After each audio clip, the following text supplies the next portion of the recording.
Lekako.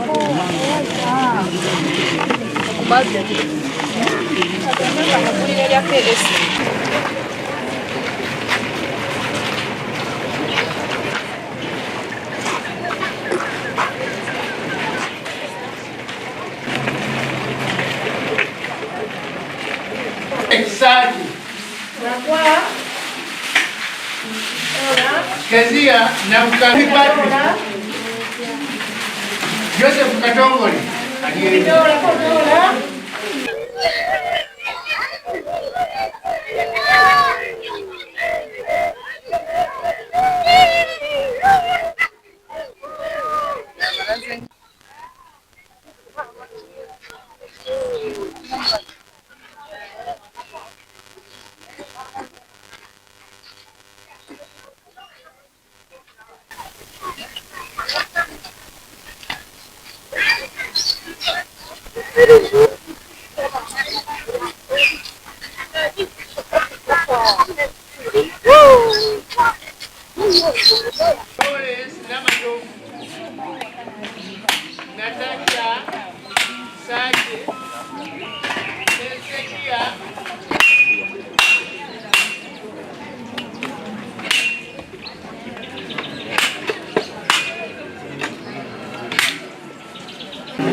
Punya mau video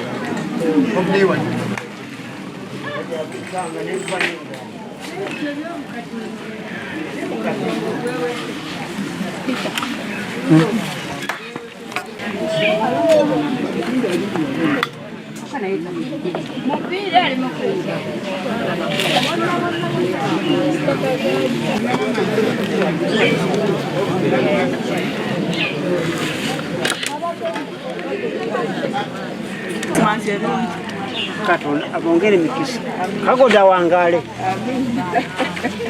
kugira mazima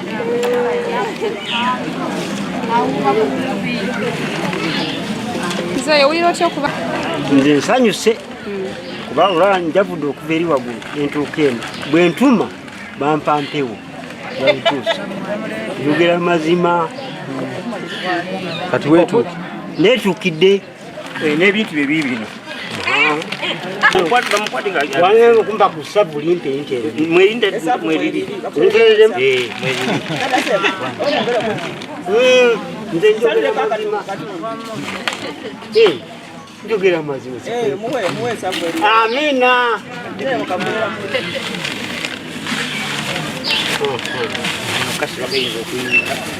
munaku irakunya boda wa boda kasi omulala nziba ningana kwanza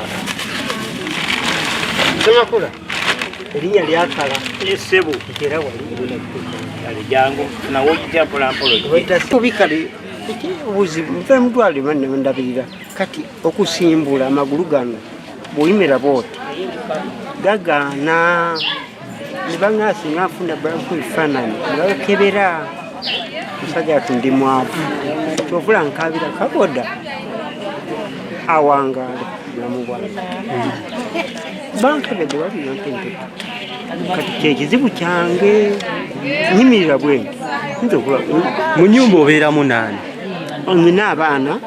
nyina abaana mba obalaki nyina abaana Christmas obadde ogagiyitamu otya ngenda giyitamu era kama kwogera ngenda kwambuka nzire wali bweru nina amazina gange ekinnarwanda magamu kingo okulushashi imbwa zambuze ku mamanga ye ndo Munnarwanda namala ndi mu kayumba katono n'ekyo ekiswa oliwo ennene akazo kali wali emesika lina neba lugira sole adada na simanyi luzungu nga bagwani tata sonze ekiswa katuma kongera ekiswa kadalina abaana bameka musanvu omu amanyi omuwala naye balenzi ojja yes yise ara nama fefe yagira bati naye mugambako mugwo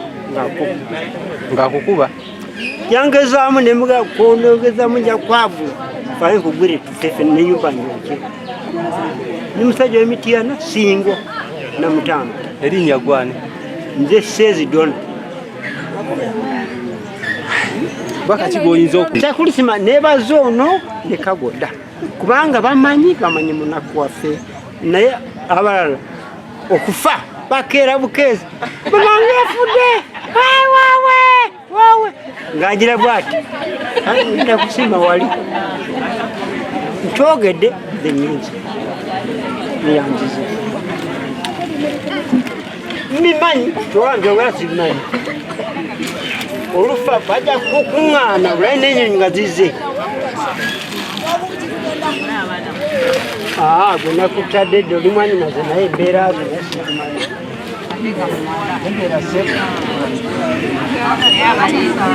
nze wabula nze mpulira essanyu nga liyitirivu kubanga nze buli mwaka nina okulya keeki era omuzungu wange anjagala nnyo ampeereza buli kimu nzyanywa n'okunyirira kuno onyiridde ku lulwe era neebaza abakulu mukulu Enuka Kagoda ne mukyala we ne mukyala Nankinga kubanga tebalyaza amaanyi era ebintu bwe babituweereza bwe babituwa ni bwe kaba akatono ni bwe kaba akanene bakatuweera nga bwe baagala. oli mulokole? Nedda siri mulokole nga bondabeera wengi eddiini zonna nzisoma teri ddiini ejja waka wange nenjigoba kwegamba abalina obusobozi nga basobole okutudduukirira era badduukirire bannaabwe babeere nga bano bwe bali babeere nga mukulu Kagoda omutima gwalina ogw'eddiini n'omutima ogusaasira ate oguyamba ogumanya abantu abawansi ogumanya abantu bannaabwe. Genda kuntambulira bulungi nnyo nga ndi musanyufu nnyo okufuna bataata ne bamaama abandabirira nga nze omwana omuto walabirirwa era ndi musanyufu era tubasabire mukise mulungi babeerewo batulabirire babeere nga buli kimu kyonna kyonna tetulina kaaba tetulina ki batumale ennaku ku mutima naye nga tubasabire omukisa omulungi mu lunaku olutukuvu olwa Mukama waffe Singa mukulu. Kibajjukiza kitya n'okwongera okubeeyagaza mu Krismasi? Kati bwe batukolera ebirungi bwe biti biba bitwongera amaanyi mu mutima n'ebirowoozo ate era ne tukkakana n'ebituluma byonna ku mutima. Kakati bataata ne bamaama bonna nga tubeebaza bulungi n'abatuweereza n'omukulu Kagoda nga tumwebaza ne munne omubeezi we bonna tubeebaza bonna abatukolera ebirungi byonna tetulina betusuula ini yonna nze njirimu kubanga nina abalokole nina abakireyo kutama buli ddiini tugejje wange mu maka gange njaniriza bulungi kubanga n'abaana bange n'abazzukulu bange bonna mwebaza sirina bensuula. Mukama waffe ali omu yekka ye mubeezi.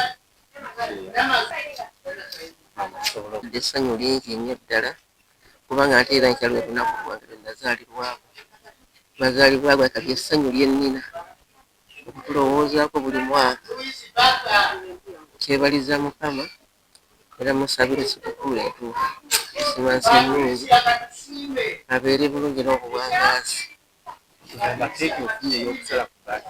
Yes. Mufunye okusala ku birthday yange abampa batambulira bulungi ne bannange abaniraani sirina buzibu abamu ne bazzukulu bange kale obwavu bungi naye Mukama butusobosezza okuyitamu empolampola n'obugumiikiriza omanyi bw'ogumiikiriza owangula. Nze muzadde wa Ssemwogerere Andrew nsanyuse nnyo omuzungu wange Niiki okutuwa ebirabo bya Krismasi. Yeebale nnyo yeebalire ddala ne famire ye yonna Mukama abawe omukisa. Weebale nnyo mukwano okutulabirira omwaka mulamba byonna by'otuweereza bitutuukako tewali kitatutuukako. Weebale nnyo weebalire ddala. Nze Nagirinya Fiona nga nze muzadde wa Ssemwogerere Andrew ng'agenze mu siniya ya 3. Kituzaamu essuubi kubanga batuyamba nnyo mu butuufu twali nga tetuli mu mbeera nnungi, kati nga nze nali single mother nina abaana bangi naye nga sobola kubalabirira ate nga sirina taata, naye okuva lwe bankwatako ne bannyamba mutuufu bannyambye nnyo, mbebaza nnyo, mbebaliza ddala. Bandabirira ewaka bampeereza emmere, kumpi oluvannyuma lwa myezi 2 nfuna ssente n'engula emmere. Baweereza obuyambi bw'omwana ng'engoye n'afuna, nga school fees buno babulabulayo bwonna bambi n'abuweereza, bwonna ne tuba nga tetuli mu mbeera mbi. Taata w'omwana amanya neebazira nnyo ddala. Mwebale nnyo, mwebalire ddala bye mutukoledde bannange. Tusiima, tufiinsiima obujjanjabi, fiizi, buli kimu okubeera nga tuli balamu. Tubeeyanziza nnyo, tubeeyanzeege bannange, temujjanga okwo bannange. Mbeebaza nnyo, mwebalire nnyo, mwebalire ddala. Singa timwali mmwe abaana baffe tebaalisomye bannange. Mukama akibabalire, mumbagaliza omwaka omulungi.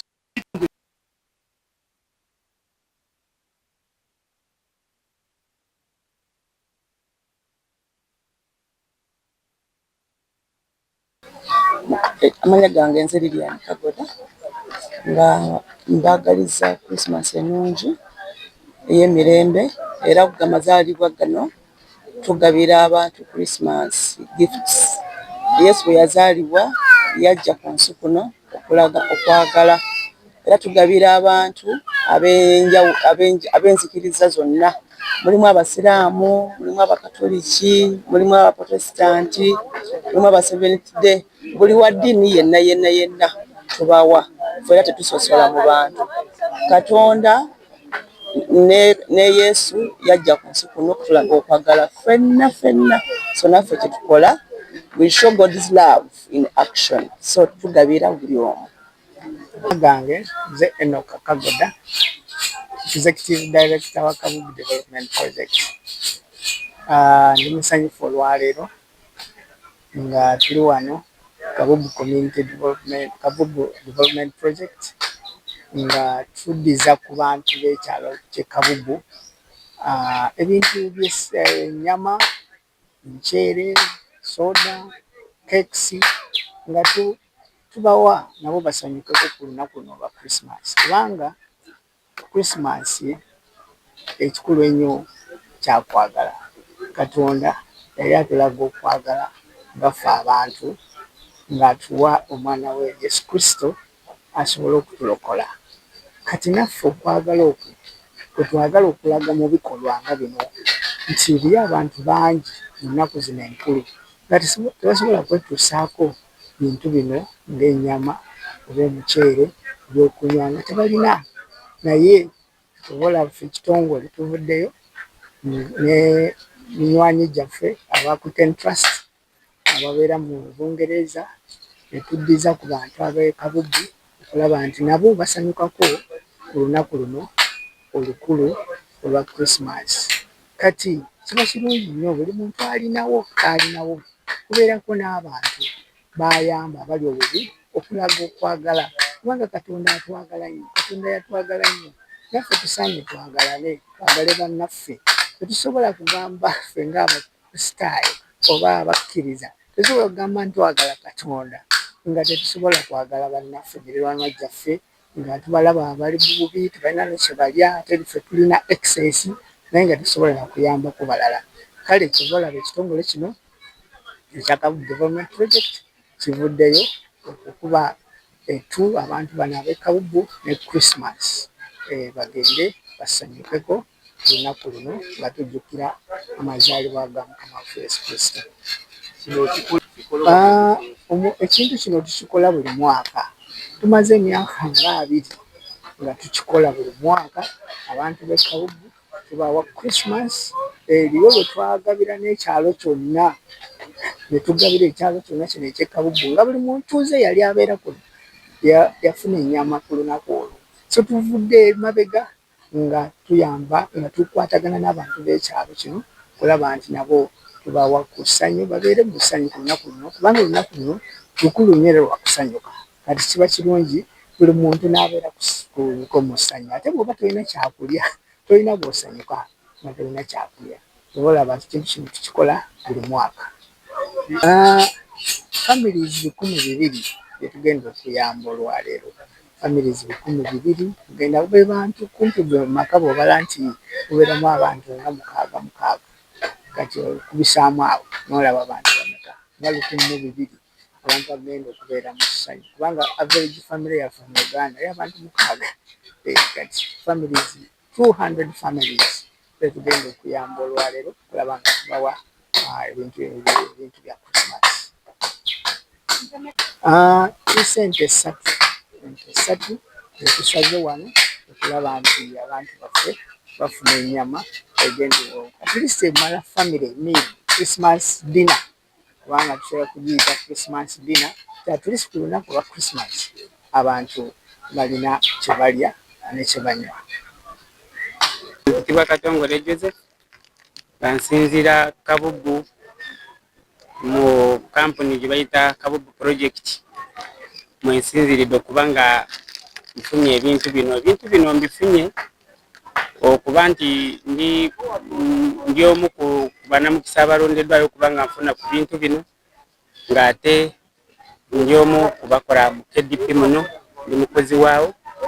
Nebaza Mukama Katonda okuntuusa ku mwaka guno nti nga nkyali mulamu. Nebaza director ne mami kubanga batuweereza ebintu bino nfunye bingi era bakyatuweereza abantu bano mulaba wano fena ndi omu kubo bali kutuwa bintu era twebaza Mukama okuba nga atuusizaayo era nsaba Mukama Katonda atuuseyo director amuwe obuwangazi ate ayongere okuba nga atusakira obugabirizi buno kubanga naffe atuweerezanga Mukama waba amulungamiza era nebaza Katonda olw'ebintu bino. Koze ekirala nti eno Kabubu najja nga nzizeeyo nga aze okunoonya embeera y'okuba nga najja nga ndi mukozi nga nze kukolerayo naye ebirungi byenfunyeeyo nti butuufu nsiimye bukyantandika kukola sifunangayo birungi nga bino nti kampuni eno etuyambye nnyo era etuwadde nnyo kubanga fe abateesobola nti tulaba kubanga tubadde tutuyina za nnaku nkulu direkita n'asala okutuweereza nga alaba tetuweesobola era mwebaza yeebale nnyo yeebalire ddala.